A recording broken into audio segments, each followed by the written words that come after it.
listen to another episode of Loud About Nothing. It's me, your boy, the hottest dude in the podcast game, Sebastian Canelli. And as always, per usual, we got the cute boy here himself, Robbie Boy. Robbie, say hello to beautiful people. Beautiful people, what's going on? We got a guest! Very excited. Very excited for the guest. I am extremely excited. This guy is out here doing the work. You know what I mean? You're about to say fun work and you stopped yourself I was going to say the Lord's work, but then I didn't want to involve them in this. All right, yes. Because you're kind of doing the opposite. Okay, all right, I'll take that, I guess. Who knows? Him. He's all over the internet with The Good Liars. He has a podcast out right now. The Good Liars Tell the Truth podcast. Please go check it out. It's an awesome podcast. You're so informed. You're so smart. You're so hilarious. Ooh, it's all gonna fall apart today. Give it up for Jason Selvig. Hey, thanks for having me, guys. I appreciate it. Your videos. I mean, before I even got to meet you, you were a guest monologist at Rat Scraps, the show I do. Yes. Before I even got to meet you, I saw your videos all over the internets. They're amazing. Yes, the World Wide Web is what I like to call it. You do. Yes. And I think about that doing the how do I say it? Monologues? I said a monologuist. Monologist. Monologist. See, I'm already undercutting everything you said about me being smart. I think about that a lot because it was my first time being on stage since before the pandemic, I think. Yeah. And then since then, we've done live shows a lot. It was my first time up there, and I remember I wished I'd given better monologues. I wish I told better stories. So I apologize. I wasn't setting up for a compliment, but I appreciate the compliment. No. He was good. He's kicking me under the table. Say nice things, please. Thank you. You were awesome. Yes. And I was so excited because you're I've got to see you on my little phone screen for so long. And I think that what you do is awesome. You really are putting out amazing videos in a time that we need videos like this. I appreciate that. Yeah, it's a lot. It's a lot going out there. We haven't gone out as much recently, Davram and I, but it's been a lot. I've been all over the country, unfortunately, been at a lot of historic moments, which they're not always great to be at. They're not as fun as you would think. What historic moments have you been at? January 6th, 2021, I was there at the Capitol, which was fun. It was a fun day. Go ahead. And well, that was obviously a super scary moment. I can't storm the Capitol. We actually were going to leave. We were trying to leave, and then we saw like the crowd growing there, and we're like, I guess we'll pull over because we thought there'd be violence after. We didn't know it was going to be storming the Capitol. Yeah. And then so we pulled over and saw everybody storming the Capitol, which like the moment they like broke through the police barricades and had like a Braveheart scream. And at what points are you like dropping character completely at this point? Actually, right when it was happening. It was like got in AOC's office. I was there smoking weed in the office. Were you the old woman? Yes, I was. I had a mask on and I just had a little flag and I was just happy to be there. But it was. I think you could see it. You could hear it. I'm filming it, and we posted the video online and we talked about it on our live show. But like the moment they broke through, I'm like, you can hear me say, "Oh my God, they're fucking storming the Capitol!" Like saying "storming the Capitol" because it's like. People weren't saying storming the Capitol at that point. No. But it's just like that's what you were seeing. That's what you were yeah. witnessing. Like that's because they were literally storming the Capitol. So you could I was not in character. And then we ended up like getting some Trump supporters like kind of surrounded us after that, and we got the hell out of there. It was not being fun. Antagonistic with you.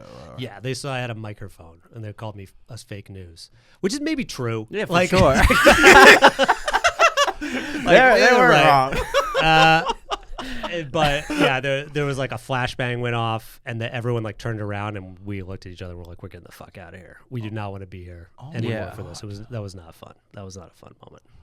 Wow, that must have been terrifying, especially being at those moments. Even I would be scared just with the height of COVID happening. No, yeah. And we were wearing masks, so like, of course, every single person was like, loser. They could tell. Yeah. Yes. Yeah.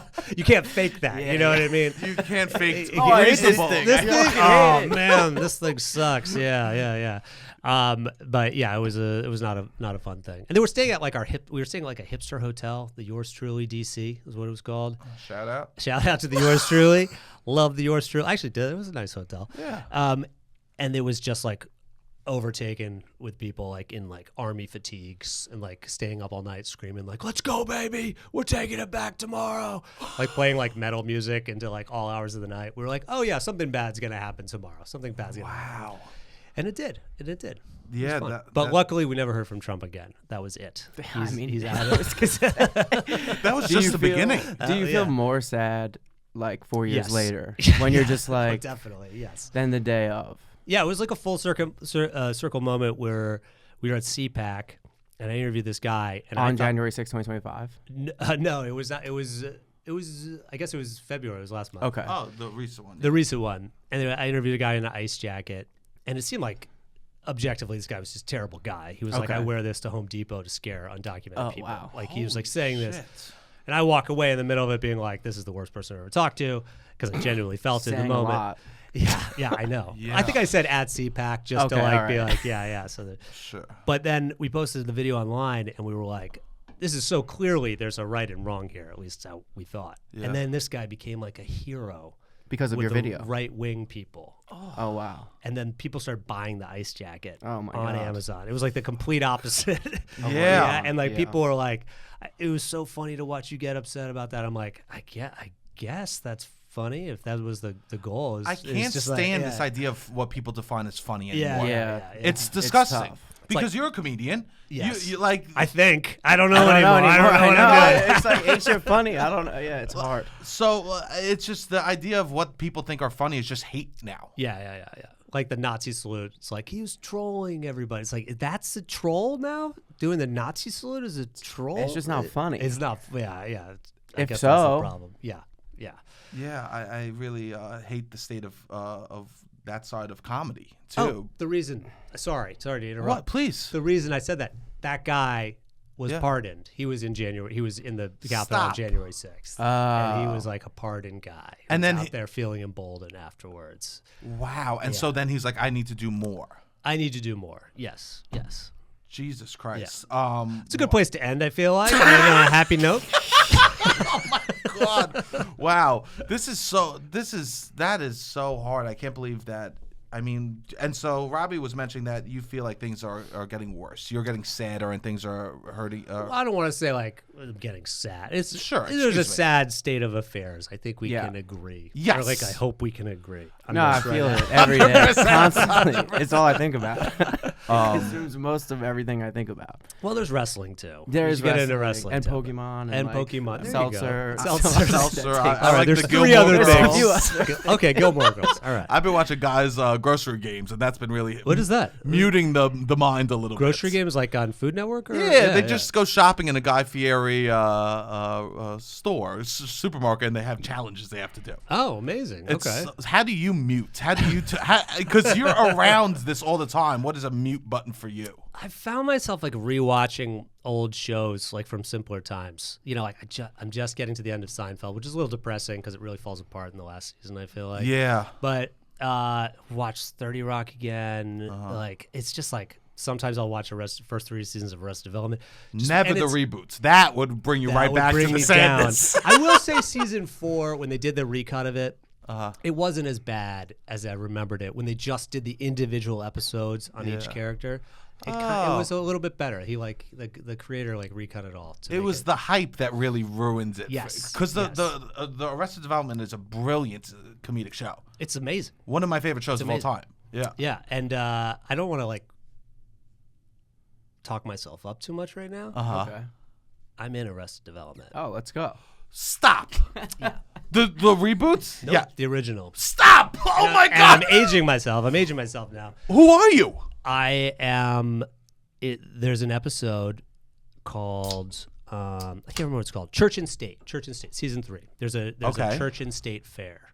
Okay. Vaguely, maybe remember Yes, this. I'm kind of remembering this. Because the state couldn't pay for it, so the church comes in. and Yes. it's like a church and state. Yeah, fair. yeah, There's a yeah. joke there. And I'm a guy moving chairs in the background. It was my first job acting. I mean, I was an extra. And I've got like long hair. Yeah. I was in it. And you still, that's one of your comfort shows. It's one of my comfort shows. And And then what- I get to that, I'm like, oh God, I got to look at myself for a second. This sucks.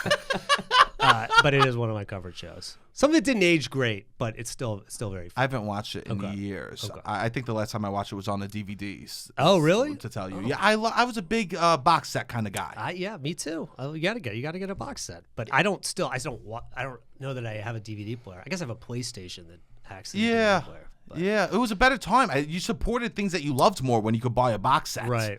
Rather than just subscribing to Netflix or Hulu in general. You and can't hope they support- don't take it off there because like some shows just disappear. Like Westworld's gone.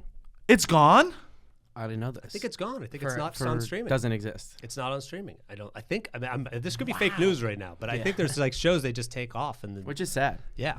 Wow, that is really sad. I won't let my mom throw out any of my old VHSs. Nice. Or PlayStation 2 games. I'm like, I'll keep all the physical media. I'll sell it one day. I don't know. I'm just like, I don't want it to go to the garbage. No, because then you know you have it. I have a lot of. If you need any wrestling DVDs, talk to me.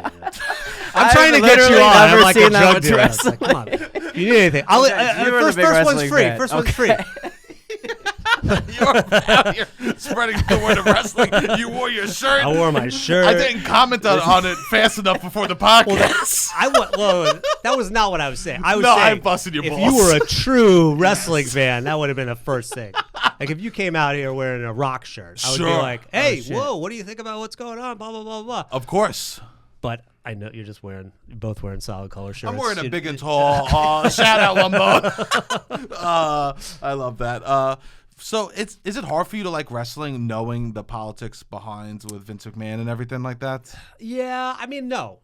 No, you're able to. It's like, do you know the politics of some of the people that own some of the studios? They're probably left leaning. I don't know. Maybe that's a bad example. But like, no, I agree with you. You know I what don't I mean? think Like, so. I think that all the people that own the studios are bad. I think all the people that own sports teams, mostly, even if they're good, I think they're bad. Yes, because they're billionaires. Yeah. And I like. Their goal is to expedite capitalism. Yes. So And they're all kind of in the same pursuit, yes. I guess. Are they all sexually assaulting I know. their That's the subordinates? thing. Maybe That's the not, thing. but is Vince now gone? He's gone. Yeah. Vince is gone. I heard he's starting his own thing. Yeah, I don't know. I've seen the rumblings on the dirt sheets. We were talking about the dirt sheets earlier. Yeah. I don't know if it's definitely happening, but yeah, he's like looking into starting his own league, which is crazy because he's like 80 something years old. But when is enough for these people? I don't know. I mean, wait, enough of like working? Or Enough of working, enough money, like my dream is to retire and open a sandwich shop. Oh, okay. What kind of sandwiches? Italian. What are we talking? I want to kill people with cholesterol. Well, can I get like a chicken parm? Of course. Okay. We'll do hot and cold. Okay. And I'll range prices. I'm fantasizing about this every day. Why aren't people like this? When will enough be enough for these people? I don't know. I mean, like, what? I'm not gonna sit here and defend Vince McMahon. Sure. But if you've got some drive and you love doing something, like hopefully you're gonna do it for the rest of your life. You know what I mean? If that's like your love. But as far as rich people goes, I don't know. Enough is there. There is never enough for them. And like sports. Maybe sports are worse, not taking out like Vince's terribleness, but sure. Just like sports teams, like they're billionaire owners, and then they get taxpayer money to like build these stadiums, and then they make billions of dollars profit. It's like the whole thing is. It is frustrating, and like the sports players have good unions, so I think it just kind of is like they're all in agreement. It's like whatever. Yeah. Even though they could be getting more of a percentage, I think, of what they're generating. Yeah. Because the billionaires will make billions and billions of dollars, and the sports player, like the number one player in the league, makes, I'm thinking NBA, but we'll say $60 million, and then everyone's just like pissed about LeBron James making $60 million, Steph Curry makes $60 million, oh, athletes are overpaid. It's like, all right, well, the owner increase in value since Steph got drafted is like $4 billion, which is so much more than what Steph's even able to make, and the billionaire did nothing. Yes, just like watch just like him be get successful. more, like make the whole Like, league worse. Like now we have less art in the NBA. I love the NBA, but it's just so what do you like, think about the shooting threes and stuff that's happening right now? Like I love the game. I think the game is great. I You're think a the fan game of it itself is as good as it's ever been. There's more talent than it's ever been. I think that it's reported on poorly. Okay. I think that the people that report on the game in the media don't like it. They don't watch the games. They've admitted to, like Charles Barkley will be like, yeah, I watch Law and Order during the games. Yeah. And then they just like want to cover storylines and soap opera. They want it to be more like wrestling. And not actually be like, oh, these are the screens. This is like the advanced way that these new teams are able to play because fives can shoot threes, and like the way that the spacing works and the way that the talent is so advanced right now is just not being covered. Are you Knicks? I like LeBron. Okay. But I grew up a Knicks fan. Okay. But then I really don't like James Dolan for a long time, and then I got like they were either. bad. Yeah. My ex was working for the Knicks. Okay. Here we go. Here we go. The I real like reason fell is the LeBron. monologue. I think that like LeBron, like what exists around LeBron exists in our world in a greater spectrum, I guess, of like the hypocrisy, the way that he's covered, the way that every small little detail of his life can be turned into like this big news story. Yeah. Like on Fox News, like ESPN does a story on him every single day against him. And he's so clearly, I think, great. And he doesn't get covered that way. And it's just like, this is the way I see the world. Is like we get fed this fake news all the time. And just like the way that the news apparatus can kind of just take a story and like fit it into the narrative that their narrative that they're trying to create, get their base like LeBron hate can ignite the right wing base so easily that like every time that they can get like a little bit of like skin in that game, Fox News runs a story. So it's like frustrating. So I can root for something that's like a little less dark by rooting for LeBron to just like prove these people wrong. So Jordan or LeBron? I mean, obviously LeBron. LeBron. Yeah. I think I'm like on your team with LeBron a little bit. Greater than Jordan. What do you have? I'm not much of a basketball guy. I'll say LeBron because sounds like Jordan did has a little anger issues and stuff like that. He had a couple of activities. Yeah. I mean, I grew up in the '90s, so my room was Bulls. Right. No, me too. I had Jordan posters and all that. And I love Space Jam. I love Space Jam. I've seen Space Jam so many times, but I've like, never seen it. Really? Yeah. You've never seen Space Jam? Didn't get taken to it when I was a kid. I just haven't seen it. I have the VHS. You never went over a buddy's house? We'll do a little trade for some wrestling. Here we go. This is nice. You're both pushing love on each other. I feel like I don't know. He represents something that you can still root for that isn't. I don't know. The world is very dark right now. Yeah. Okay. So what are you gonna do when he retires? I mean, this could happen in the next 2 years. I'm gonna stop. What are you doing to us? You get to leave. I have to stay with him. Okay? I'm gonna move. I'm gonna move to China. I don't know. I'm gonna leave the United States. I have no idea what I'm gonna do. But he could probably make another $80 million playing in China. He for sure could. Yeah. I mean, there's a world where he retires still the best player in the league. Yeah. Which would be unheard of any athlete in the history of sports to retire when you're still dominating. Tom Brady could have done it. He could have. I'm not really a football fan. And he could have left with the family. Yes. Left with the family on top. But he didn't. Which is why it would be so because it's like that if you've been able to do it for that long, to give up while you're still that good, it doesn't feel like it would be in those types of people's DNA. Yeah. But I don't know. How long do you want to go on the road? 100 times? Like, how long can you do that? Hey, you're on the road a lot. Talking about Vince McMahon creating another wrestling league. Maybe he's never going to retire. Yeah, maybe. He's just going to do it. I don't know. That might be nice. We shall see. Yeah, that's pretty incredible. So I've watched your content for like years, and I looked back at some of your old stuff, and your content like has changed so much. The videos that you created, starting with like Occupy Wall Street, where you were embodying the 1%, to now where you are like, I can't embody anymore. I need to just tell the truth. Why do you think that is? Well, I mean, there's a lot of changes that happened in the country in between those simpler times of just being upset at 1% that has controls almost all the wealth in the country, which is still the case. Like income inequality is still like a huge problem now. Worse than ever.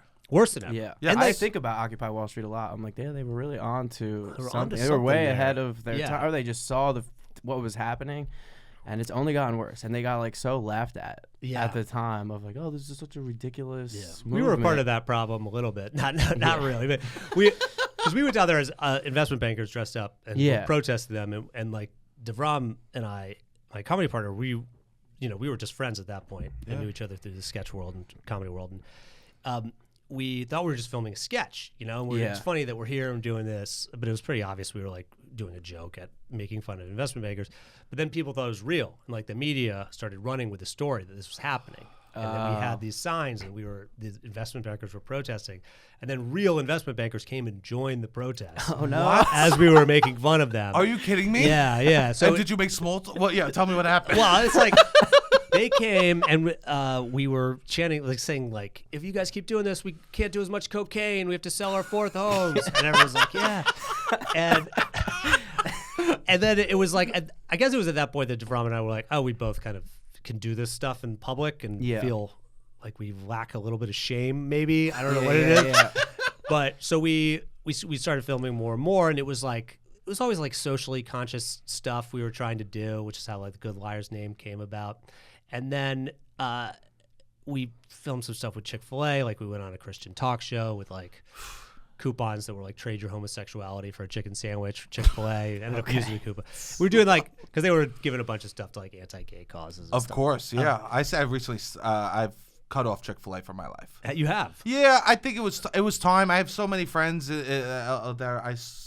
How can I not support my gay queer friends? Right, you know, right. like I love food so much, but like Popeyes is great. Popeyes, and if you put some pickle juice on it, it's the same thing. That's the secret. Oh, really? ingredient, is just pickle juice on there. Interesting. Wow. Yeah. Oh, yeah. I stopped eating them because they sued us. Okay? Yeah. It was a personal thing. Yeah. They sued you. Wow. I mean, it was like an intellectual or property IP thing, because we had like a thing called Chick-fil-A Foundation, and I could see how that's a problem. But then after we filmed a bunch, we did a movie during the 2016 election called Undecided, and we were on the road for the election. It was interesting because it started off like, oh, this is a normal political landscape. We were like, oh, Marco Rubio is going to be the nominee probably against Hillary Clinton. Then all the stuff happened with Bernie and Hillary and Trump, obviously. And just we were there at a very small Trump rally at the beginning. How many people do you think were at this rally? Probably like 300, 200, Okay. 300. Wow. It was very small. It was like grassroots almost. Yeah. And he was campaigning a lot. Like he still did up until his last election. He campaigns a lot. And we like kind of were there at the beginning of seeing it. And then the next rally we went to was in California, and it was in an arena in like May. And it was like people were very angry, and people were like screaming at protesters, saying all sorts of like racial slurs. And it was like a complete opposite vibe to what we saw. Like he wasn't saying anything different, but like the anger that it kind of like kicked up. What do you think ignited that from being there? You're not sure? I mean, Trump saying the things that veiled racism, and a lot of probably more so then than now. Maybe more now. I don't know. It's all terrible. But he's new flavors. Yeah, it's new flavors, exactly. But it was just like there was like anger from people, and they wanted to get angry at the protesters that were protesting there. And it just was like very heated. And it was a moment where I was like, oh, wow, things are different here. But I still thought Hillary Clinton was going to win. Mm-hmm. And then when Trump won, it was kind of like, oh, well, now we're kind of in this world a little bit now. Yes. Yeah. For better or worse. And then it's been more politics since then. Like, sure. And you were still, but at Trump rallies, like embodying Trump MAGA supporter, MAGA people and stuff like that. And I feel like recently you stopped doing that as much. Yeah. We did another movie. Yeah, we did a movie that we like thought we were gonna like shoot for millions of dollars, and then COVID happened. Yes. What was the name of that? The Supporters. And you played two characters. Two podcasters named Derek and Dale who support Trump supporters and all that. It's because we got a bunch of like death threats for something from Trump supporters, and we're like, who these people are? Let's play a thing. Let's play a movie. The most comedian way to react to a death threat. Be like, ooh, let me embody them. Let me embody them. Yes, that'll show them. It's like, well, I don't know. But we ended up shooting for like no money, literally, and like during COVID, and put it out, and it was like the story. There's not a lot of story to it. It's like a series of pranks and things like that. And then since then, we've been like on the road. Like basically, it's kind of like morphed. I felt myself morph to being like less of a character and more of myself while talking to people. You know, we feel that. Like I'm just a consumer of that, and I feel that on watching your videos. Yeah. For better or worse, I don't know. Like I don't know what's funnier now anymore, but also like, we're just on the road at these places so much. It's like also just part of like mentally surviving. Yeah. Being in all these places. So it's hard to parody them. Yeah. Because they go to such extremes themselves that it's like, what would even be, how do you heighten them? You can't. It's very difficult, I would say, at a certain point. Selling Bibles, Hulk Hogan is there ripping his shirt out. Like, what is what? I know. Like, we're already past Idiocracy. Yeah, exactly. So, like, what's after? Like, what's the sequel to Idiocracy? Yeah. I guess that's what we're living in now. But it's like, it's hard to parody. And, like, you see that with, like, late night shows. Like, well, how do? You, like, report something that he says or somebody around him says. And, like, that's the joke more than, like, what you say after. It's unfortunate. Yeah. It's a lot of times, like, even SNL, I'm like, I wish they went harder. They just do what Trump does. Yeah. Like, the cold open a lot of times ends up being something that happened that week. And, like, sometimes Trump has the better punchlines in real life than, like, what you're going to get on TV. Like, and timing. He's more he's more ridiculous. Like, it's hard to heighten. That's why I'm like, all right, you got to come at it from a really extreme angle, which doesn't really happen on that. And it's hard for you to do. Like, you're not going to be able to do that live at the event. It's interesting, though, because it's like, I have a question. This is your podcast, but I'm going to ask you guys a question here. Let's do it. Looking back, and now this is becoming like a political talk right now. Yes. But looking back at the last 4+ years, do you wish that comedy, late night, SNL, everybody, stand up, you wish people were going after Joe Biden more? A little bit more? Before the debate happened, where like it was obvious he was not in great shape. Maybe if they did, they would have found a replacement sooner, and actual have a Democratic primary, which would have been incredible, and then we wouldn't be living in the world that we're living right now. Where everyone's like kind of pushing it aside, like, oh, it's going to be fine. He's got to run. He's going to run. He beat him once. Maybe he'll do it again. When it was kind of obvious that he was not doing super great. Yeah, I guess it was hard because it was only like Republicans making fun of him or like MAGA people making fun of him rather than us speaking to the truth, which is what comedy should be doing. Yes, at exactly. its best core. Yes, there was no truth behind it because you're so scared of Trump, which is something obviously I totally understand. You're like, oh, this is the alternative. Can't make fun of this. But then you find yourself like switching away from truth a little bit. And I'm saying this just like as something that I've reflected on. It's an interesting thought, you know? Like, would that have made the difference, or would it have been like, oh, we're all seeing the same thing right now. We can like joke about it and talk about it, and then maybe something. I don't know. I mean, I wish in general, I guess that it punched up towards the billionaires, towards the donating class, like towards the ruling class. For you when we leave here. Okay. Yeah. Like literally just picked it up from my house. That is what the comedy was doing. Like, so then it can be kind of consistent and like, all right, we're seeing the through line, not like Joe Biden does this little thing, Trump does this little thing, like we're talking about that kind of stuff. Like more like getting people all together aimed at the right messaging. Like, that's why I think Luigi's situation, even whatever, he's innocent, but it's nice to just see people come together. Like, you said whatever, he's innocent. What do you mean by like that? He's innocent he didn't do anything. So like there's no situation because he didn't do anything. Expand on he's that. Innocent. I don't want to throw anybody under the bus or anything. Like, you're only yourself. No, he didn't do anything. People listen. If anyone asks me. Well, I mean, do you think that the court of law will say he's innocent, or I hope so. I'm hoping. I'm hoping. I don't know. Either way, I guess it's better if he did it. No matter what, it was beautiful to see people come together. Oh, you don't think he did it? I don't know. I'm just saying that he did it on the podcast. I would hope that he did it. Okay. I hope he did it. Just because then we have something to rally behind. Okay. I'm just saying I don't want to. But I want to know the conspiracy. This is now my good liar's brain is going like, tell me your conspiracy theory. I don't necessarily have a conspiracy theory. Okay. I just want to publicly admit that my man killed my dude. My dude. Like if you killed him, I wouldn't be out here talking about. You would say that I would be like, he didn't kill him. Oh, thank you. He's a good guy. You know that meme? I'm a good liar. Jason could never do that. No. Never do that. But it's nice to just see people like they want to punch up that way. Yeah. So like seeing the comedy that way, I think would be better. Whereas like, but yeah, I don't know. It's like this is something. It's funny because we like after 2020, we were on the road and like it's just like it's a lot going to Trump rallies, hearing the same thing. I can only imagine. Trump won the election. Blah blah blah. JFK is alive. Whatever. And I went out one time, Davram and I talked about this. We were like, let's talk about billionaires. Let's talk about let's get to something we can all agree on. This is we're being divided because of all these issues and wedge issues and things. And talking to I would say 95% of the Trump supporters we talked to, they were like, no, billionaires are good. Really? They give us jobs. They give us jobs. We're like, well, they have this percentage of the wealth, and there's 800 that control more than the bottom 50%. Okay.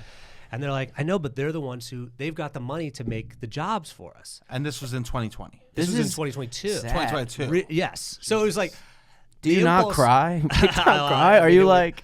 I was. That's the saddest part of it all. Yeah. I think. And it's not. There is a fundamental. It's one of those things. It's like when I was in high school and I listened to punk and hardcore music. Yeah. I was like, man, if I could show this to anyone, they're gonna like it. But it's some people screaming. Yeah. And that's not true. Okay. If you show it, some people don't like it. It's not true. But it's you think if you say this thing out loud to somebody, that a light bulb's going to go off and they're going to change their way of thinking or realize that you both feel the same way. Yeah. But that's not the case. It hasn't been of your experience. Yeah. And that was really disheartening. That's tough. Do you feel then I guess Joe Biden is the reason for all of their issues.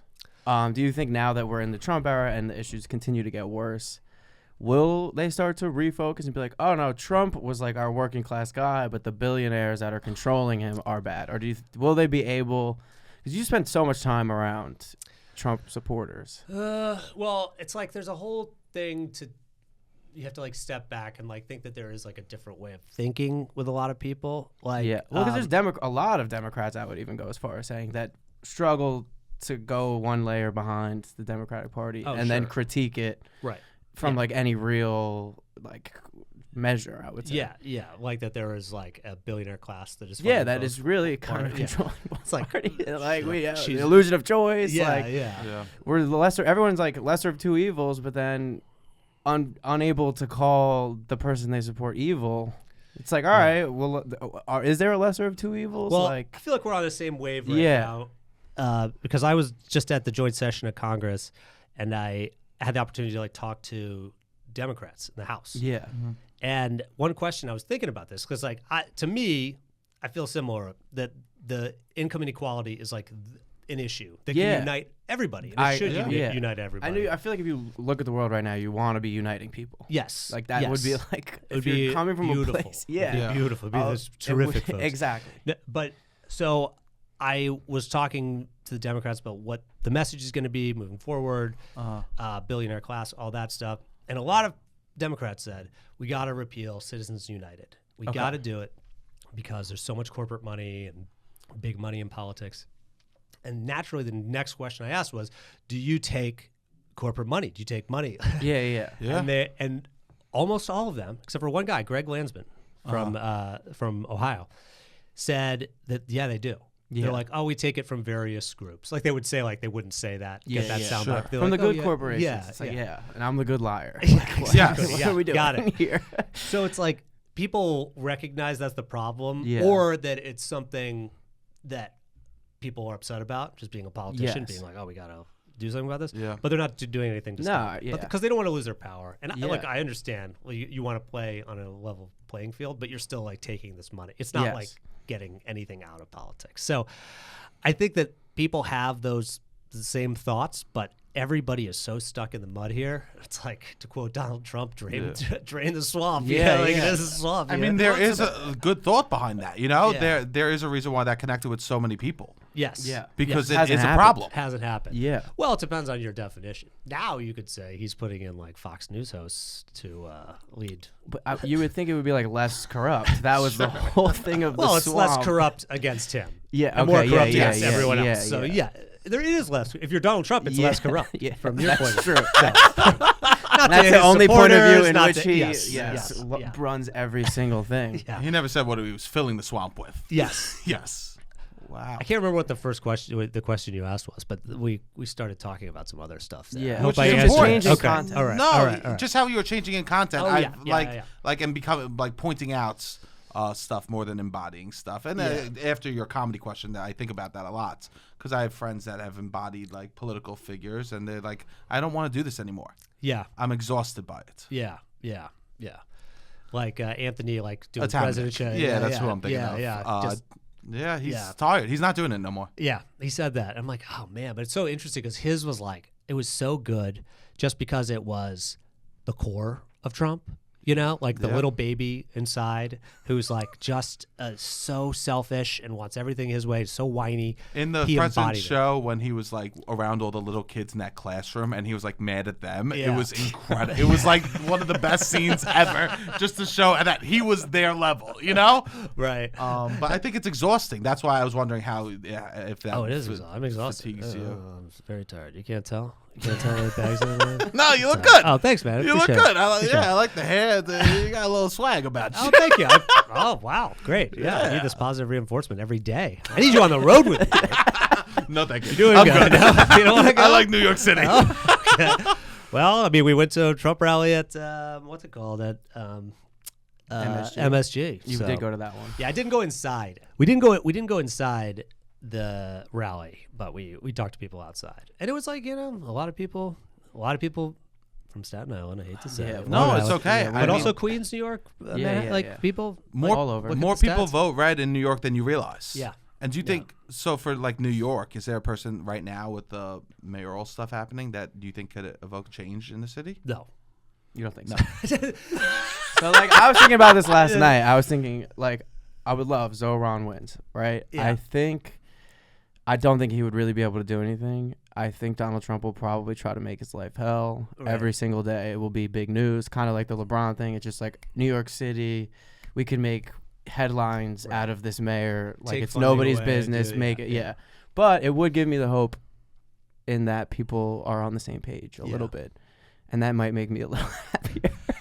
But I'm like, well, again, my rent go down $1,000. I'm not that crazy. But like, hopefully, like he wants to raise minimum wage to $30. Maybe it gets a little bit of a bump. Meet him halfway here. Yeah. But it would at least hopefully give me some hope. That's what I was kind of thinking, that we're on the same page in New York. How do you feel about all of it? Why'd you say no so fast? Well, because I think what's going to happen. You think Cuomo's going to win? Yeah, I do. But it's like, I hope not. Let me keep hope alive. I mean, it was like I'm trying to think back, like 2016, like in Brooklyn. I was living in like Bushwick around that time. And every single person that you saw who had a political thing was like Bernie. And then the election, like the primary came along, and like Hillary like wiped the floor with them in New York. Yeah, and it's like, I think the perception of what you think people want is like different than like the larger population, and even like just out of like the little pockets. Like it's very, like where we are now is very blue. It's like the bluest of the blue, and there's gonna be people who are much more like progressive here. And I think, I mean, should Cuomo be running? Probably not. No, probably not. But like, he has like a machine Democrat behind move. him. Yeah. And in New York politics, there's like, in a weird way, it just feels like so much ickier than other places where it's like why is small. That? Well, because like there's like an institutional. I don't know if it's corruption, but like there's just something weird going on here. You can't win. You have to like run this Republican Democrat. Yeah, that's kind of who gets. I mean, it's kind of crazy. De Blasio won, and he got shit on every single day. I was one of the people, and now he's gone. I'm like, well, maybe we should have. He wasn't the worst. He was bad. It's hard to be, I guess, positive in New York, but like universal pre-K got under. My mom helped to start. His mom that. helped start it, which is huge. Wow. One of the biggest accomplishments in New York. She would go to private schools and help them. She wasn't like the leader of it. She was just part of the team that like went to private schools and helped turn them into public schools. Oh, that's amazing. Yeah, because they believe. I mean, there's so much research. It's crazy when people don't follow science and research. There's so much research that like you'll end up so much smarter and ahead in life in those first like few years by getting education. So people that have money that could afford to send their kids to school, they have a leg up already. They have a leg up, and they're not even 5 years old. So it was like, can we just get people all starting at the same place, or at least pretend that we're doing that? Right. So it's crazy when they don't follow science. Yeah, is that happening a lot now? Yeah. Is that a thing? Yeah. Oh no, I don't know. I'm going to a measles party after this. I was going to ask you to pass the measles here. Yes. Yeah, no, it's crazy. It is crazy. And like everything, I know it's like overwhelming for, obviously, I've been saying that I'm overwhelmed. Of course. But like, there's just so much stuff, and like it's literally like by design, just like shit every day. Yeah. Bad stuff that comes out. And I'm just thinking about RFK Jr., like going from like, found this thing at my house. We went to the Libertarian National Convention this year, which is a fucking riot. Awesome. We're Republican, but cool. Yeah. No, but because they're like More the vapes. party of like nothing, and they're trying to like elect somebody to like be there, and nobody wants to follow any rules, so it's just like so funny. The line was wild. Yes. Everyone was just staggered all over the place. I'm not standing here. You can't tell me what to do. And they elected a guy, and but anyway, the whole reason I brought that up was because RFK Jr. was there. He had a bunch of people still running as an independent, and he had all these rubber chickens that were like for Donald Trump to throw at Donald Trump when he came. Said debate Bobby, and then like 3 months later. Why rubber chickens? I'm sorry. He's chicken. He's chicken. He's afraid. He's afraid. Why not a rubber baby bear? Yeah. Dead baby bear. So he gives out the he gives out the rubber chickens. Yeah. And then 3 months later, he's endorsing Donald Trump, and now like part of the crazy problem. It's just like maybe if he was president, I guess he would have. I mean, there's no way he would have been president, Bobby Kennedy. Yeah. I'll just say RFK Jr. I'm not gonna call Bobby Kennedy. Yeah. No, please don't. That's his dad. Get the That's his dad. Charles' husband, ex-husband. Yes. No, they didn't break up, did they? No, I hear that they're on the. Love is dead. Well, with all the stuff coming out about him cheating on her, with like the reporter or whatever. They're not speaking. Really, she was there. She was like when he was confirmed. She was there. Like, I could see that. Yeah. Interesting. So show face. That's crazy. I mean, it's so just like Curb. It's just so funny. She is there for all of this stuff, like in the room with Trump saying like the stupidest stuff. Yeah, and like I guess there isn't a Larry David in that. Nobody's telling Trump anything. No, that he said is wrong. Like maybe it's the guy that like is the cook. Yeah. Right? He'd get fired pretty fast. Yeah, you would just get fired. Yeah. It is amazing. So like how quickly people just fall in line. Yeah. Well, it's authoritarianism. Yeah. Thank you for putting a word to this fear that's inside of us. No, it's like it's like happening at Columbia now, where their funding's getting pulled, and then there's like another like $1 billion that's going to get pulled from them. It's terrifying. It's like strong arming people. It's very sad. Scared. Yeah. And do you ever find yourself you pointing out this hypocrisy, which I feel like you try to do a lot, and like give it to them on a silver plate of hypocrisy, and they most of the time don't eat it. But I'm imagining in my head, hopefully, sometimes when the cameras are or when you're rolling, and the ones that don't make your video, that people sometimes will see the hypocrisy. Does that happen? I mean, it's like at a certain point we were filming, and like I don't want this to come across just like totally negative on like all people that we talk to, because like a lot of the people we talk to I think are genuinely good people. That's what you want to believe. And like they're probably good parents, and they probably are part of their community. They live in not very diverse areas. Yeah.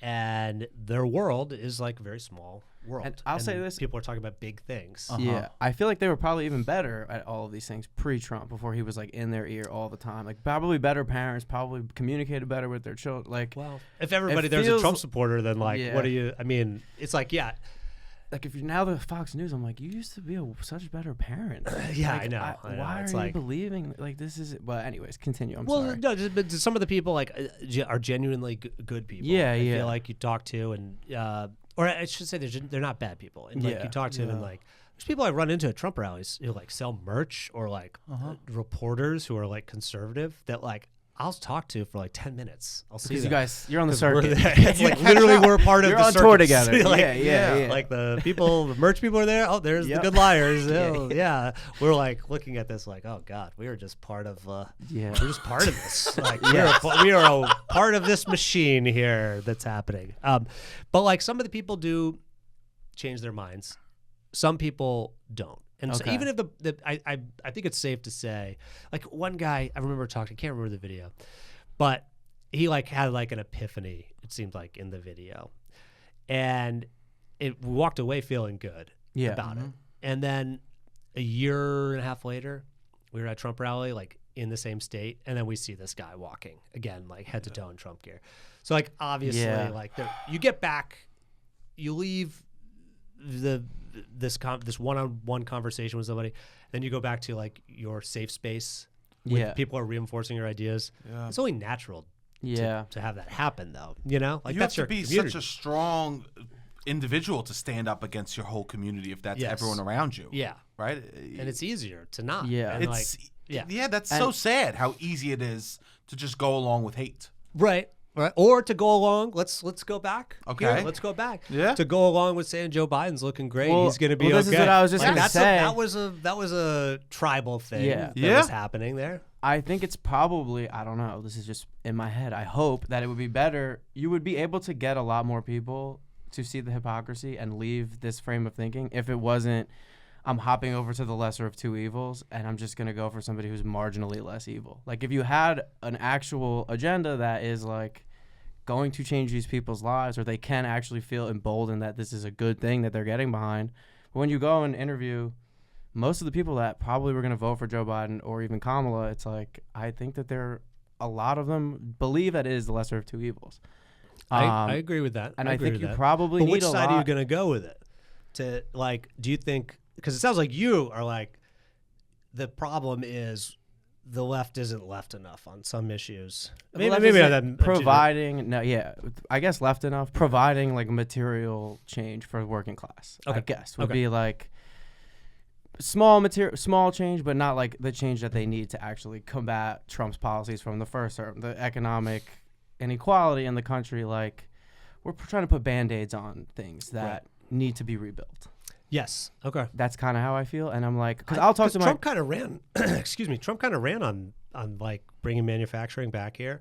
Like that's his whole thing with tariffs now. He's trying to like, you know, like so. I mean, I think Democrats maybe weren't even speaking to what they should have been speaking to. No, not at all. In the election, like they were saying it's a crisis because of the democracy, which I totally agree with, and we're seeing. Which it will be. It feels like to me at least. Right now. So I think they were right, and I wish people were more alarmed by it. But I think like those things that you're talking about were actually resonating with people, and it should have been like more of that. It's also hard when you're running a candidate who says we're going to change things, and they're the vice president of the United States. Yes, like that. She was dealt a bad hand with that. She didn't get to like prove her merits in a primary. So, but I agree with you. I don't know what that looks like though. Like what is it? Is it a new party? That's what I think. I would love a new party. Because part of me is like burn it to the ground. Yeah, I agree. Democratic Party. Yeah. Like a Labor Party. Yeah. That's like, I don't know. Called the Labor Party. Like, I don't know. Like a lot of those are Republicans Republicans people. Now. I know. That's a big part of it is like, which is why I was interested to talk to you because you see these people. And it's like, how close are they? Do you think, are they so far gone that it's just like, I'm in this Trump cult? Do you think if conditions get so bad that, and then it's like, all right, you could get health insurance again. Like somebody comes along and is going to increase your wage, increase your quality of life. Because I don't see things getting better for a lot of people that voted for Donald Trump. Yeah. Over the next 4 years. Yeah. So it's like, my nightmare would be then we just get another corporate billionaire liberal to come in and just like not do much. Well, that's probably what's going to happen. Well, that's my. That's why I'm leaving when LeBron when LeBron retires. Anyway, LeBron's doing great. At least I can root for LeBron. Like I need something to give me hope in this world, but like explain. Be the change, dude. Start the party. Do it. Like no, I'm not even kidding. I worked across the Department of Labor. Like my other job, I work at a gym, and I'm like all the time. I'm like, we gotta start unionizing certain things. Like, let's go across the street. But I don't know. Well, look, I think that the Democratic Party. There's two ways to look at this. You could burn it to the ground. Yeah. Which is like, would feel good in the moment. Would feel like, great. Wow, we got these people. It would feel great. These billionaire class who are financing this, we got them. Yeah. And like these politicians who are taking corporate money but saying we got to stop yet. You're like, it's going to feel good at the moment. Then you're going to lose the people who are, fighting for marginalized people in the country, fighting for like things like women's rights and things that are very important to a lot of people. And also like fighting for basic decency to get health care and things like that. You have like it somewhat is of a framework. Yes. Yeah, it's just a light framework. So maybe a perfect world would be that, much like happened in 2008, like George Bush won, in 2004, and then the Democrat Party was like, I don't know what we're doing here. What are we doing? Like, we gotta like be the guy you can have a beer with and be like a little like stronger and not like say we defend gay marriage and all this stuff. Yeah. I don't know why I said that was stronger. That's just like bigotry. But they basically were like, we're not gonna fight for these things. And then the next person you have is Obama, who is like a generational talent, who then like it energizes the party in ways that have never been seen before. Yeah. So like there might be that person there. Yeah. I don't know who it is. I don't want him to then or her to then just funnel back into Wall Street, because like I do feel like Obama was a little bit of a darling to Wall Street. Sure. Like creates the Occupy. Well, Bernie's only 84 or well, something. I mean, that's what I think. I look at Bernie Sanders' age like 2 times a week. Well, what do you think about the tour that he's doing with AOC around? Do you think have you been on that tour? Yeah, have you been there? I have not been on the tour. You don't give yourself a nice road trip. I only go to music I hate. So, I've been to so many political events. Yeah. You're not literally. Gonna go, like sure. Democrats and Republicans. We were filming the movies. Like, yeah, it's just like I can't. Those are not like the people speeches you are cover. great. Yeah. And I love feeling energized, but I'm not gonna make a trip for this. Well, do you see any hope with them selling out and everyone going to that, or? No. Okay. I'm sorry to ask you for hope, man. Give us a little bit of hope. I'm going to ask a question where I say, do you have hope in this? And we're going to get a yes by the end of this episode. All right, we'll keep these rolling, Brian. I don't know how many gigs you've got in that computer. I hope you got a terabyte. Once I like reach exhaustion, maybe I'll be like, yes, I have hope. Okay, can we get dinner? Yes. Starving. So please. No, I think that they're like. Obviously, I think they're on the right track. Okay. You know, and I think Bernie like had a winning message, and like maybe I don't know what was going to happen in 2016 if he would have run, like what intel was on him and blah blah blah. And, like whatever. Like and like obviously saying socialism is a bad word. You know, people have a response to that. When you call yourself a democratic socialist, people are like, oh, this is China or like whatever. They're like they have thoughts that like we're gonna go down a communist path or something. So I think that it's the right idea. He's so old. He had a heart attack. I know in 2020. Like he's old. He's not a great candidate. He's not. Well, I did see him a couple times in 2016. And I was like, it was definitely the most energized crowds. Yeah, that and Trump were the most. I mean, the Hillary Clintons were like, not. I could see that. Yeah. I mean, I could see. But like, there was people. I mean, this is why they have all that DNC was all fake influencers now out there doing it. I was one of them. Dude. You were? I was the fake influencer. I'm sorry. No. We were there. We were invited to the DNC. We went to the DNC. Of course, because everyone. Of course. They just said who has over 100,000 followers. Yes, exactly. We're like, hell yeah, dude, give us the passes. Well, the DNC is like, I mean, on like personal level, it's like the most people that could possibly like us in one place or know who we are. Yes. So like, for my ego, you gotta go. Yeah. Sunglasses inside. Yeah, exactly. I'm like, sorry, sweetheart, I don't have time right now. No pictures. Please. I said no pictures. But going there, it was interesting because the experience there was you went. People are so happy. There's like people selling merch out there like it's a Trump rally. Never saw that with Joe Biden. I didn't go to the DNC. I guess there wasn't one in 2020.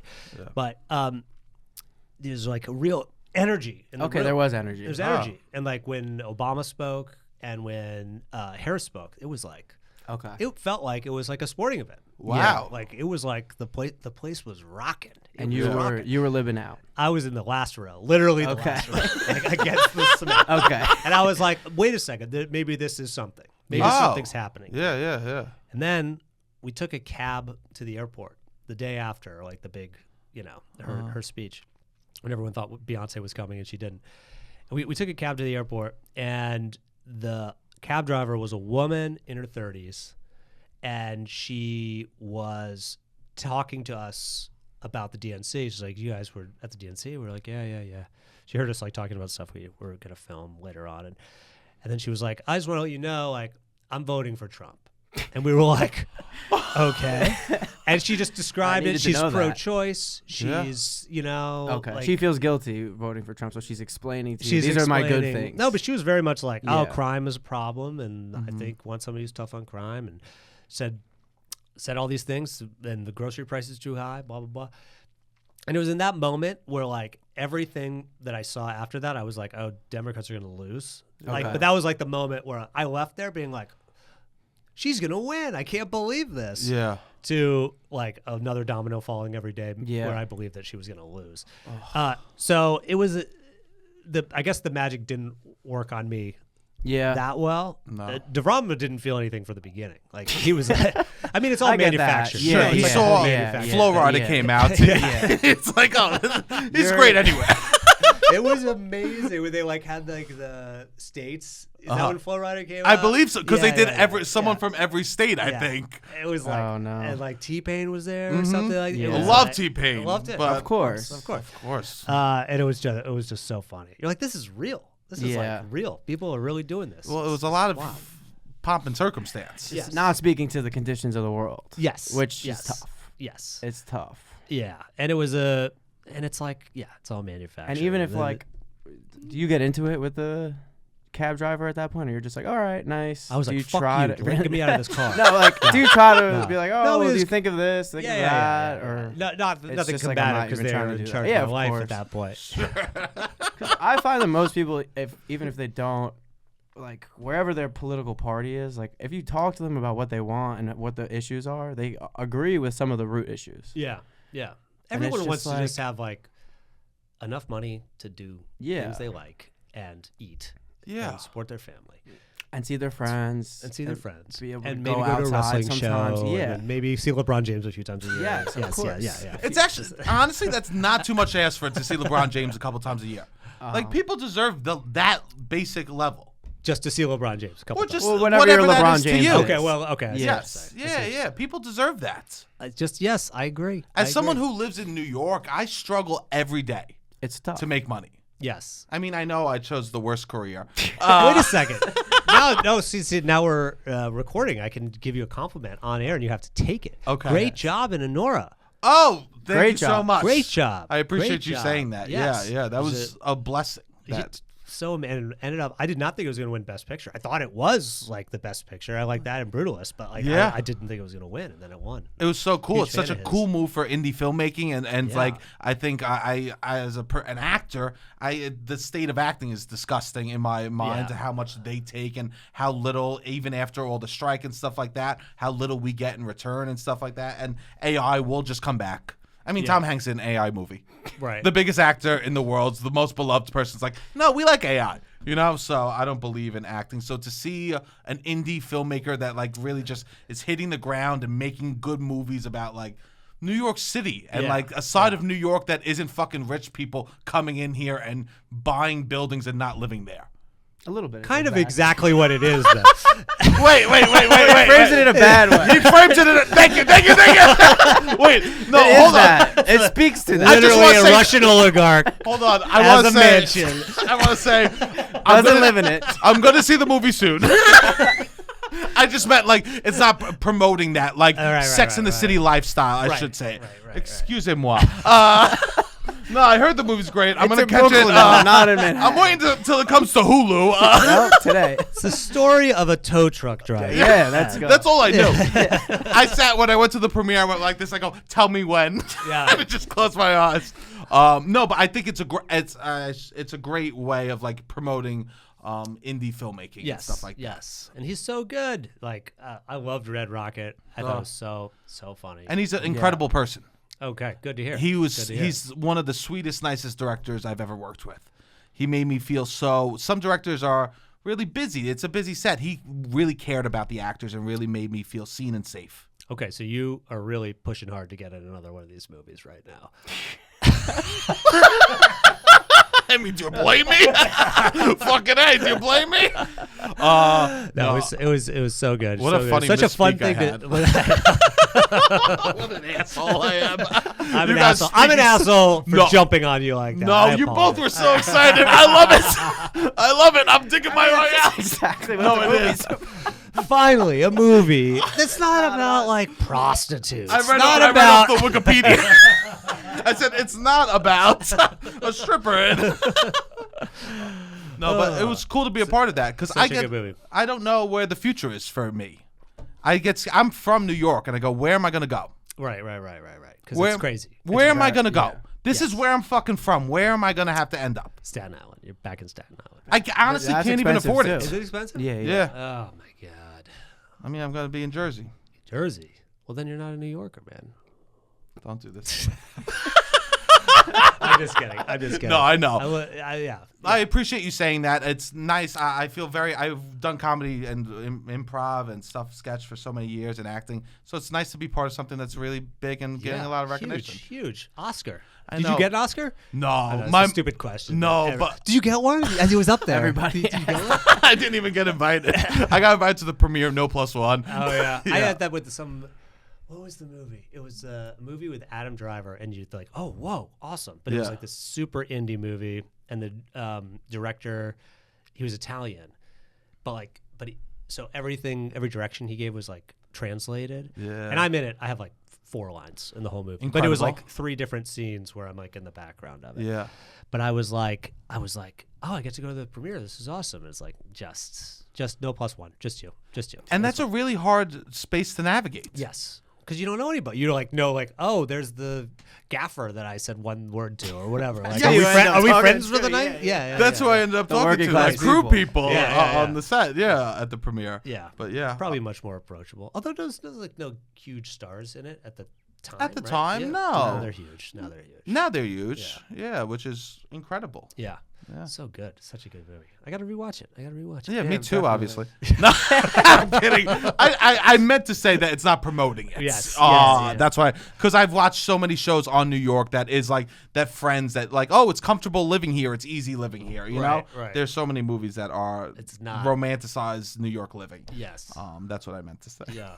So I was just thinking about that, like being like, what was it? Sex and the City? Maybe it was over. The movies were coming out. Yeah. And I worked at Bloomingdale's. I was selling men's jeans at Bloomingdale's.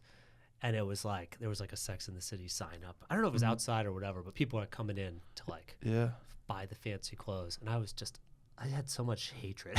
I can feel you. Like class hatred. You know what I mean? Sure. Being like somebody's spending, $40,000 on a suit or something like that. And I'm like, I just want to pay my rent, and I got to get you to sign up for a credit card so I can get an extra $20, whatever, on my bonus. It's like, oh, it's the worst. And that exists all over New York every day. Yeah. Especially like, And we talk about it like how eventually these rich people are no one's gonna be able to work for them because none of them are gonna be able to live here. Yeah, no, that's true. I mean, it's happening already. Like most, yeah. Oh.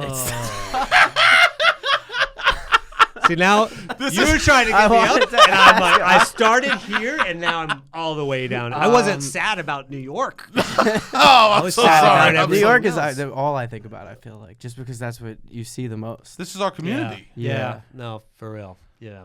But it's been and you've lived here your whole life. I'm a New Yorker, and it's not like I'm not someone that came to New York to chase a dream. I'm here. I can't go anywhere. You can go anywhere. My mother will kill me. Well, you haven't met my mother. Your Sunday dinner? Oh, we used to. No, we just talked about that. We just really? how we want to bring it back. Anymore, yeah. Oh, that's it. If you have a Sunday dinner, let me know. You would come out? I will come. Oh, not Staten Island. No, Here. Please, I would never disrespect you like that. No, I think about like how I grew up with that Sunday dinner, sitting with the family, eating and stuff like that. And because both him and I work 7 days a week. 7 days a week, really? Well, not just on this, obviously. We work on other stuff, but I have a work 7 days a week. Okay. That's where I'm at financially. Man. Sign up for the Patreon. Yes, please. Please. Sign up for the Patreon, guys. Yes. Support your local artists. And they really do. They're great. They're great. Well, then sign up for ours. Sign up up for the Good Liars then. So I had last episode I had an evening off and I just made myself dinner and I'm like we need a staple in our life to have. Yes. Growing up, I was able to have that once a week, sit with my family and talk and enjoy each other and celebrate food and each other together. Yeah. And what's the staple? What is it? What food will we eat? Yeah. You named it, or is it like you got to do a sauce all day on Sunday? Sunday sauce. You got to do Sunday a sauce. sauce. You wake up early, you start it, and it cooks all day. You cook all day. The person. This is how dedicated my grandma was to the sauce and the gravy. She wouldn't go to church with the family because she goes, I got to make the food. So you go to 5 o'clock mass on Saturday? She would go during the week. Wow. She would go. She sacrificed her afterlife. God will you. forgive. Yes, God forgive. God knows that the sauce needs to be cooked early. So we would do cold antipasto. We'd show up. We'd do cold antipasto or provolone that would make your mouth numb. Okay. You never had provolone that makes it that you can't feel your face. Cocaine. It's just cocaine. It's it's Novocaine basically. Grandma. It was an early taste into Coke for me. I was 10 eating provolone on Staten Island. Quit putting sugar on the provolone. What are you doing? Yeah. I know they start cutting it in Brooklyn now. Oh, you nice, know, nice, yeah. So we do cold antipasto, then we do long fusillis. You ever have those? No. Well, what's the difference? I guess. Oh, so short fusillis are like the little spirals, which are great for like if you want a sauce getting in the macaroni, but the pasta. But a long fusilli is like this. It's almost like a linguine, and it spirals down. They're my favorites. And you got to make these, or you can buy these. You can buy these. These are in your aisle. You usually a specialty Italian store you got to go to. Okay. And believe it, in Staten Island they're around every corner. Like I said, I'm never going to Staten Island. Don't worry, I'll get it for you. Just kidding. And then we do meatball, sauce, hot and sweet sausage, and braciole. Okay. Wait, what's braciole? It's like a pork kind of intestine thing? No, it's just it's just delicious. Okay. It's just delicious. Who the fuck knows? No one fucking knows. My grandma would do it. I show up, she go braciole, I go tremendous. I would take my shirt off to eat. That's smart, actually. Me and my grandpa would sit in undershirts to eat at the table. We'd be covered in sauce all over us. We'd eat that. Then we do chicken parm, salad, peas and mushrooms. And then after that, we do stuffed artichokes. Then it's dinner. It was unbelievable. It was some of the best memories of my life. And why I think I love talking. Yes. Is because I wouldn't be able to run to the television. I didn't have a phone. I would have to sit there. And my parents didn't fucking dumb down the conversation. They would have adult conversations, and my dad. Were you like watching this, or would you like take part in the adult conversation? I would try. Okay. I would try, and they laugh at me. Right. Just like how I did today. I would try, and then somebody would laugh at me. Then I'd think about it the whole rest of the night. No, and I cry. No, I'll let that go pretty fast. I feel bad about jumping on the Anora thing. No, please. Clearly, you didn't watch the film that you were in. No, but it was a beautiful thing, and I think that people, if we had more time with each other talking, it would help the country. Yes, I agree. Community. Sunday dinner, we need community. My hand's really sweaty. Okay, get in here. I'll just do this. No. Get in here. Here, you take. No. Oh my God, I'm wet. This is beautiful. I'm so happy that you were able to come here. Thank you guys so much for having me. It was great. Is there anything that you want to that you felt like you wish you shared that you didn't get to, or any thing that we could do moving forward that you believe people should be looking towards, or actions or anything along those lines? I wish I had a great call to action for people who are feeling like hopeless and that there's new shit every day and everything sucks, but I don't. You just gotta take it. You just gotta take it. Sure. And hopefully you're gonna come out the other end and it'll be totally fine. But we have a new presidential candidate who's coming along. Community who's going to building. We want to build community. Build community and also take on the billionaire class. We want to do all of it. And there's more of us than there are of them. I thought it was going to be you. It's you. It's you. No. He's going to make fun of you. I'm going to make fun of you. I was hoping it was you. I'm going to prank you when you run in Iowa when you run for president. You're just trying to do your stump speech. I'm going to interrupt it. So. I did want to ask you. So you saw Gavin Newsom started a podcast? Yes. Did you see this conversation that him and Charlie Kirk had about people that are left-leaning can't have podcasts? Because first of all, he called it intellectually jousting. Okay. And he was like, "Oh, they can't express their ideas in the open, whatever." They try to do all these super alpha allegories to having a podcast. He's bringing on right-wing people. I don't Do you have? Did you see this? Saw it. Do you how do you feel about? It's always hard for me, these Republicans that they replace this super masculine energy onto themselves. And I think it's so misguided because I think a lot of them are just like because a lot of them are worshiping Kirk. Yeah, like what? This like how have men in the country like look up to this guy who's like I'm intellectually jousting. Right. Where it's like I would get made fun of when I was a kid. Whatever is going on, if I was like, yeah, I'm intellectually jousting other people, this would not be something that was seen as like cool, right, alpha, like tough guy energy. Be like, oh, Robbie's a loser. Like, why is who is he intellectually like? What's going on here? Right. So you see these like Republican men or just like whatever men that are sucking up to their bully. Right. But seen as these like super alpha, I'm against this, and it's just that I think is something that drives me the most insane. It's like you think you're tough, you think you're cool, and you're just getting taken advantage of by like the most obvious con men that we've seen in modern history. Yeah, the guy who's selling Bibles for $60. Yeah. Well, I think it's like there's a couple things with it. One, Gavin Newsom. I think there's nothing wrong with like being like, oh, we need to have a dialogue. Sure. I'll have some. But he's the governor. That's a little weird. It ends up being like, oh yeah, trans people. Maybe we should ease up on the trans stuff. And it's like, no, Gavin Newsom, this is not the takeaway. We shouldn't be having like Steve Bannon, who's like a legitimate, and, like, literally conspiracy theorists. They're all grifters. It's so frustrating. Well, that's true.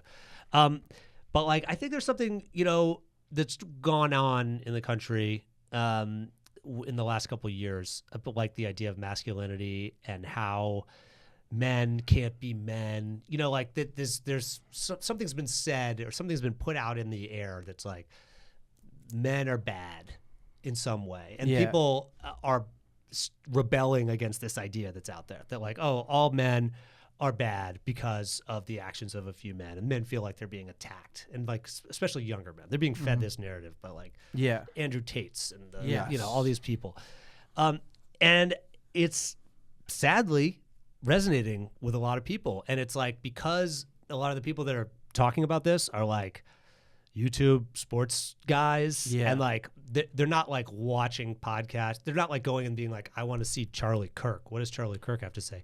They might get to Charlie Kirk after watching a video game YouTube show, and then the algorithm feeds them this thing because the people are saying all these the anti-woke things in them, but they're mostly just talking about Fortnite or whatever the hell they're talking about. I'm probably fucking that up. I don't know who's playing Fortnite anymore. Yeah. Probably like I think the new Call of Duty is Call of Duty. Call of Duty. What's it called? What's the tagline? Call of Duty. I have no idea. Okay. I think it's another Black Ops. I think they just keep they keep redoing the same ones over and over again. And it's just another $80 you gotta spend. $80 Modern Warfare. It's Modern Warfare 12. Okay, so I blame the Modern Warfare YouTubers. That's how it's to take down. Yeah. No, but it's like there's going on the road and talking to people. It's like the algorithms have so much to do with everything. Interesting. Where it's like you could say something that you've like read in the New York Times or something like that, or newspaper, or you've seen it on Twitter on your algorithm or whatever. Could talk to a Trump supporter about it. They have a whole different set of things that's the big issue to them. Yeah. Like DEI is the big issue. I try to stay in those worlds a little bit, just to like see what they're getting pushed. Right. And you kind of don't have a choice if you're on Twitter now. Oh, I know. Because the blue check marks rise to the top. Yeah. They push the craziest shit. I'm like, this isn't even an ad. Why is this on my feed? I've noticed that. Yeah. I got in there. It's just some guy being like, I'm the shit, and you know it. Yeah. And then it was like, that's an ad. I'm like, and you've got 13 likes. What is going on here? It's very confusing. It's very more guys confusing. paying for this, and whatever. Anyway, so that guy should be president. Yeah. I'm the shit. Yeah. But it's. I just wish that this masculine energy was used in a way that's like actually punching up or punching towards the like they want to be doing this, but it's like, no, this guy's just like, but that's the thing such that's a been grifter. Turned on. Like that's the algorithm, what they've been fed. Yeah. And like in their minds, in a lot of these people's minds, I'm not gonna say all these people, for sure. In a lot of these people's minds, they are the victims now. They believe like you talk to somebody and they're like, I can't believe you guys are fucking saying that like men are the problem here. And this, that, and the other, when it's like, I'm working fucking 50 hours a week. Well, it comes back to the working class issue. They're getting just abused by capitalism. But for them to be like, this is your biggest problem, is that I like to fucking drink beer and say shitty jokes with my friends, like, and you're going to like cancel me. Yeah, I see. Like when I'm working my ass off to provide for my family and blah blah blah. Like that's not the biggest problem. You're all right. That isn't the biggest problem. So and it all goes down to the algorithms, and just in a way, I've been affected by it. Yeah. Obviously, probably you guys have too. Yeah, we're interpreting the world in a totally different way than somebody else, and it's by design. Yeah. It's like this is not a conspiracy theory. It's like if you're sent stuff that you engage with and you watch, and it's either. And rage is the most helpful emotion for engagement because it gets you in there. Then you're going to share it with somebody else, and you're going to feel. And like in a lot of ways, good liars. Some people see our stuff, they're like, "Oh, that pisses me off. I can't believe this. I'm going to send it." For sure, we're part of this fucking problem in a way. But like that is the thing that fuels everybody and takes them down the path to like different views and more extreme one way or the other. So it's just so confusing because you have to live in your job. You have to have these conversations with your boss. You are not getting like when will it connect? Like how far does it have to go along the lines where you're like get pissed at your boss? That's who you're like dealing with. Like if you're not getting raises, you can't support your family. Why is that rage? Get pissed at the boss or get pissed at the billionaire that owns all the stock in the company? I mean your boss follow the train up. Like logical conclusion would be like go all the way up. Like, the boss is a mouthpiece. Mad at the boss. Yeah, yes. The boss is the mouthpiece for these billionaires. But it's not billionaire. It's like everyone said oligarchy, which I agree with. But billionaires now and a certain class, like once you have over $1 billion, I think you're part of this. It's no longer like, I don't think it's a money thing at that point. I think it becomes like royalty.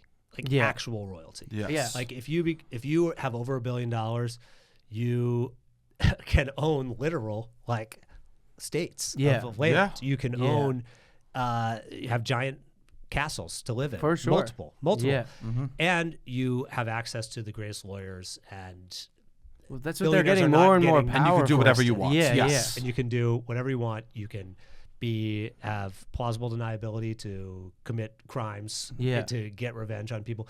Like it is How do royalty. people not see this? It's very confusing. Answer the kid. Answer the kid. Come on. He's begging you. He's begging you. Answer the damn kid. Because there's an answer. There's an answer. It's a simple thing because everything's like so simplified with things. Yeah. It's like the response to it and what we hear with people. Yeah. I read some comments sometimes. I've like asked questions like, "Hey, should billionaires exist?" Yeah. Yes. Oh, sorry, you're wrong, and then I walk away. Like, and the people who respond to it are like, "Well, what do you want? You want communism? You want this? Like, how are you going to actually do that? Should you not want to be successful? Do you not want people to be successful?"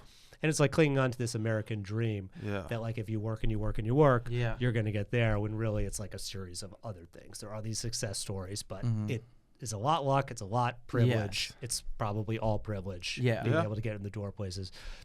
So I don't think it's that simple because it's ingrained in people's brains that they could make it there. Okay. That's the American dream. They're still selling this dream. But they're not getting the rate. Like at a certain point, you're working harder. You're not seeing the payback. Yeah, but maybe my kid will. I didn't get it, but the American dream is alive and well in my son and my daughter. The illusion of the American dream. Yeah. Another thing I think Anora does well. Can't wait to see it. I meant. Sean, if you hear this, I'm so sorry. Wait, if you, Sean, hey, what's up, dude? I'm available. I'll do anything. Yeah, check out Arrested Development. If you need somebody to move a chair, I'm there, man. I'm there. Well, thanks so much for sharing all with us. Thank you for coming on. Yeah, of course. This was great. Thank you. Yeah, this was wonderful. I was really excited to have you. I think you're hilarious. Appreciate your videos are tremendous. Everyone should go out, follow The Good Liars, check out the podcast. And support their Patreon. Yes, absolutely. Support. It's truly, we talk about that like we love to have a community that we're building here. Yeah. Which is nice, even if because we do exist online. Yes. Yeah. And then you, if you want content that's out of the realm of what you're getting from the traditional media, you have to fund it. Yes. And like you provide that content outside of what you're getting from billionaires. Like a lot of the stuff you take in is funded by billionaires. So fund the non-billionaires making content and you'll get and things I'll become that a billionaire. Yeah, exactly. And I'll say the problem is the other person, not the billionaires. Yes. Anything else that you want to plug besides the podcast? No, but if you are in the mood to support The Good Liars, you can go to herohero.co/thegoodliars. Also, we have a Substack. Yeah. We're going to be writing more and more about some of our travels. There's a piece up there about meeting Elon Musk a couple weeks ago. And yeah, that's it. Good Liars on social media, The Good Liars, and TGL NYC on Instagram. And I'm at Jason Selvig. Beautiful. All right, Robbie, hit the music.